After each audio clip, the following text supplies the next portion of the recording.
What's going on, everybody? Eric Lindquist at Stochastic here on the Odd Trapper channel, coming to you with another edition of Ladies, Leads, Likes, Locks. Hit that like button, subscribe button, notification bell. Goes a long way for me on this video, goes a long way for you. That way you become a prize whenever great content is going live here at our little neck of the YouTube woods. Let's get to it, shall we? I don't really have a lot to talk about here for the weekend. Hopefully you enjoyed it.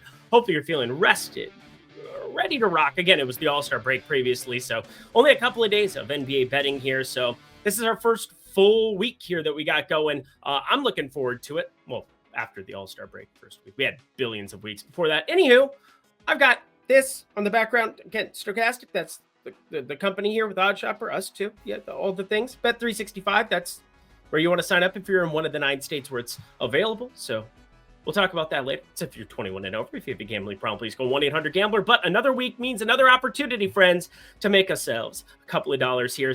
4 games on Monday, and yet got a lock for you. Got a couple of plays. It's going to be a fun one. Producer Jacob, hi. Hello. Let's rock this week, friends. Let's get to the picks. Our tale begins here with a lock right off the bat. The Toronto Raptors taking on the Indiana Pacers here.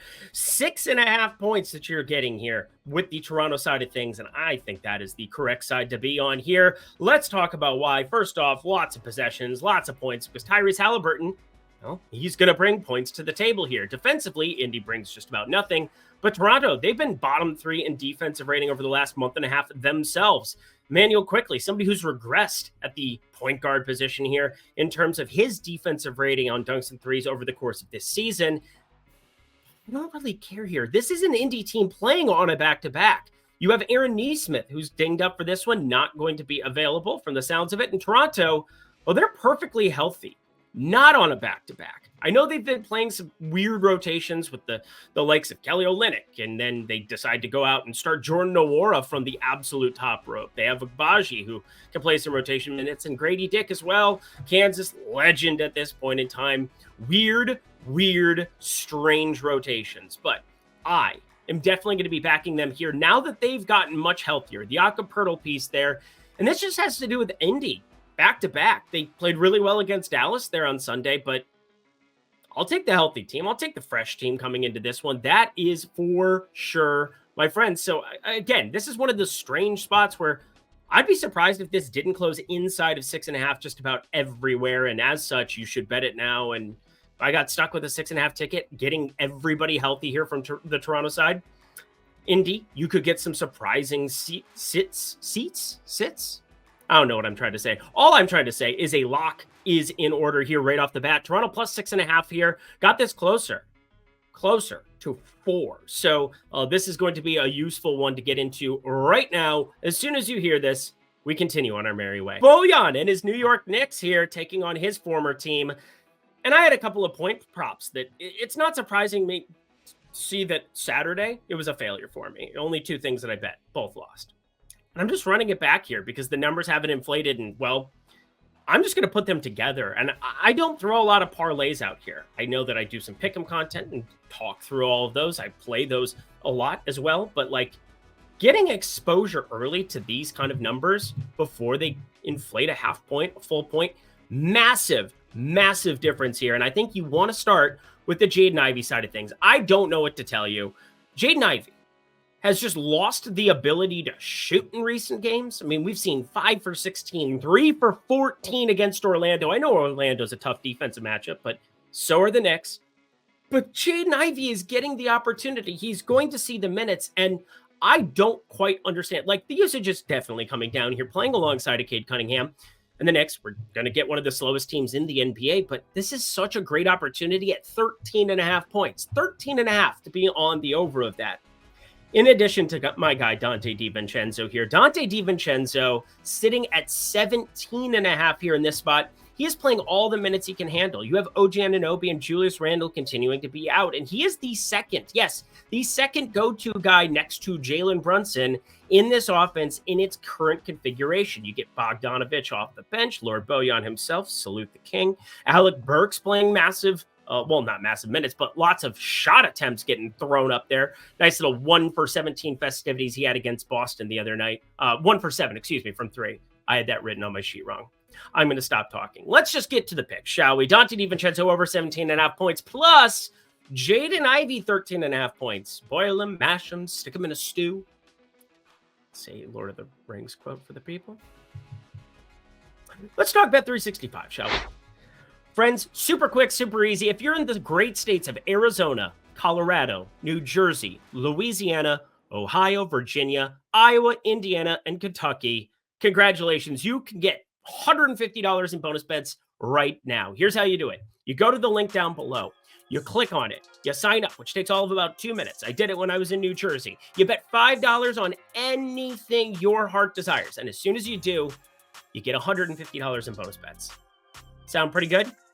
Yeah, it sounds pretty awesome. And it is awesome. It's as simple as that. So if you're in one of those 9 states, again, you just got it in Arizona, pretty recently there in the great states of Kentucky and Indiana. You also had it forever in Iowa, New Jersey, Louisiana. I think that was about it. Oh, Colorado. Got to throw them in there as well. Kentucky, of course. Good stuff here from Bet365 at the link below. If you're 21 and over, if you have a gambling problem, please go 1-800-GAMBLER. Back to the picks we go. The game I have by far the least amount of interest here, Brooklyn taking on Memphis, and I am just over the Ben Simmons thing. I'm just over it. I'm over it. He is questionable entering this one. Thank God we won't have any of his props on the board. Probably not going to be getting a lot of Brooklyn props here in the meantime as well. Now, Memphis, strangely clear cut. There we go. Yeah. Strangely clear cut.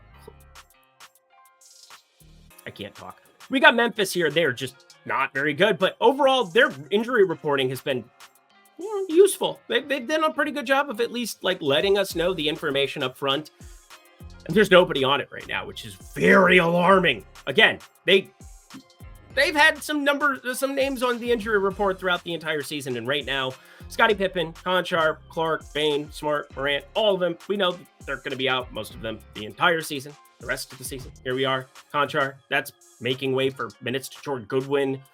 G.G. Jackson for playing power forward there off the bench. Lots of wild, different configurations of their lineups.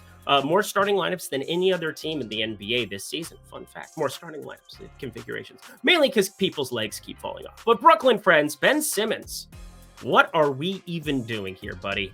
You are the most tilting person to bet on. So I'm just not going to bet on him here. Only played 15 minutes against Minnesota the other day. That was weird.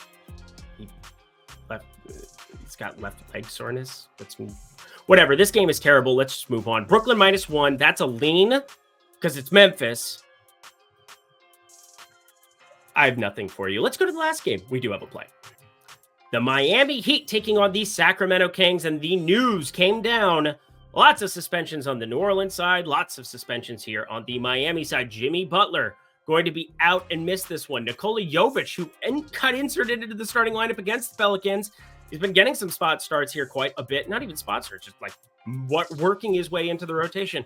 He's suspended for this game here as well. So, Thomas Bryant, that didn't really matter to me. Of course it didn't. And yeah, just let him fight. It'd be fun. Different sport, I suppose. But Bam Adebayo, I am telling you, this is going to be one of the crazier things if it can pull it off. I wish I had pulled the trigger here, regardless of the result of it on DeJounte Murray. A lot of clamoring. 35-1 tickets you could get in the premium Discord there, or not in the premium, in the premium Discord. From a sub, though, so many sharp people in there talking day in, day out. And again, the sub in there was throwing it around 35-1 there for DeJounte Murray. He is very, very close to being able to pull off that triple-double. But those are the kind of things where you step into a new situation, to Trae Young, and you see the assist rate, you see the rebound rate, and you just kind of want to have a piece of that Kit Kat bar. He is 1 rebound away, by the way. 25, 10, and 9 here with 7:40 left. Game's getting a little bit wonky. Hopefully he comes back in and gets that board for the people who are sharp enough to make that play. Kind of feeling interested in the Bam Adebayo triple-double is the whole point of what I'm getting at. The center on the other side, Domantas Sabonis, he'll be on a back-to-back here, taking on the Clippers tonight here on Sunday. Monday, it's an equally disturbing matchup here. Miami, very defensively focused. Another very slow-paced, trudge-it-out type game. Eric Spoelstra coaching. All the reasons that Miami has continued to be successful in the post-LeBron era. Yeah, it's been a while. And Spoelstra just keeps on kicking it because he is very good at coaching basketball games. But Sacramento, very curious to see how everything works out on their end, considering it'll be a back-to-back. Do you want to just jump on in the pool? Again, I'm kind of attacking both of these back-to-back situations here. Not something that It's mainly 3 and 4 that you see those quote unquote trends that people like to point to. But even on the back-to-back, 7.5 here, potential injury that could possibly show up here on Sunday night here when I made this wager and could make this look ridiculous because obviously Sacramento, they go unfazed. You get an entire basketball game here, as I bet this very, very early, to be able to watch it and react to anything that happens injury-wise. And the number's only going to come down because everybody's healthy on the Sacramento side right now. So Miami plus 7.5. Keep your attention on the Terry Rozier piece. Could be coming back here in this spot. Tyler Hero, questionable as well. Oh, please play, guys. I want to get everybody in there to try to attack Sacramento. We've been doing it quite a bit, even though they have been a team that's been good against the spread, or decent against the spread, I suppose. We've picked our spots, and we're going to pick it here. Plus 7.5, Miami. Let's get ourselves the heck up out of here, friends. Happy Monday. Let's go to work. And oh, yeah, Bam Adebayo. This is very cool. What producer Jacob did. Leanest of the lean, so it's in black and white because it's very lean. No color. It's like, I don't have an analogy. Let's end the show. And that does it for another edition of Lindy's Leans, Likes, and Locks. So you know what to do. Go to that comment section below. Let me know your favorite plays that exist on the board here for this fantastic 4-gamer that we have before us. Going to be firing up bets in the premium Discord, getting back into that last Friday. There was just nothing good on the board, that's for sure. Again, the Positive ED tool was doing a great job of identifying some of those plays, and I didn't really have to throw anything in there. You can check that out at OddsShopper down at the link below. Again, just 4 games. Didn't want to bombard you with too many talking points, but of course, I love my OddsShopper. I love using the Positive EV tool. I love using the Fantasy Optimizer. I think you will too. You can use promo code Lindy for 20% off. Great stuff. Producer Jacob, thank you. I'm Eric Lindquist. You can see me there. All right, let me try to do this. Best of luck in the NBA streets on Monday.